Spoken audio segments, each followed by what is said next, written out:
Si vous me suivez sur les réseaux sociaux, vous devez être au courant, mon été a été marin. J'ai avancé en eau profonde, au large, et puis j'ai également plusieurs fois changé de rive.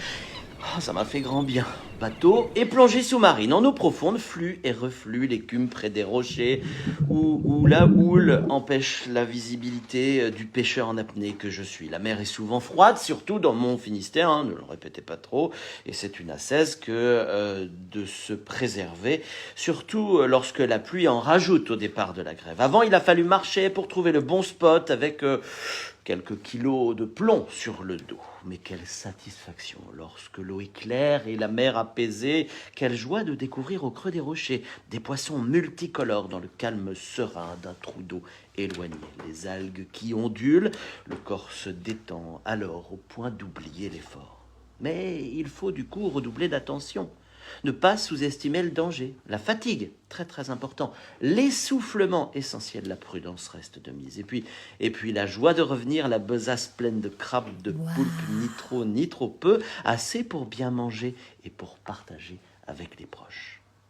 Changer de rive en bateau, c'est prendre le risque de ne pas savoir où accoster, mais y aller quand même. Monter sa voile seule et tenir la barre en même temps, parfois un exercice d'équilibriste sur une vieille barcasse comme la mienne. Éviter les pièges du golfe du Morbihan, courant et au fond, prendre des chemins de traverse, virer de bord, revirer pour arriver à ses fins. Le goût de l'effort est également de mise. Un peu de calcul, beaucoup de pif, de la préparation également. J'oublie pas que pour retrouver les joies de la navigation, il a fallu caréner, remettre à l'eau, vérifier le moteur, les voiles, l'accastillage, comme chaque année.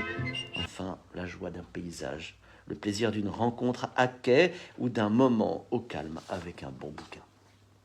Avancer en large, en eau profonde, c'est dans le Nouveau Testament, vous l'avez compris. Luc, passer sur l'autre rive, c'est l'évangile selon saint Marc. Moi, ça m'a parlé, donc concrètement cet été. Et puis la rentrée est arrivée avec ses routines, ses usages, ses nouveautés dans un périmètre convenu, comme tout le monde.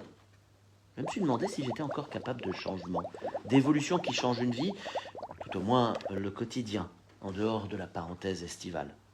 De bazarder franchement ce qui ne me correspond pas, ou plus, sans pour autant provoquer des dommages collatéraux. Je crois bien que oui. Mais c'est parce que j'ai beaucoup réfléchi, et maintenant encore, pas mal travaillé aussi, que j'en suis encore capable.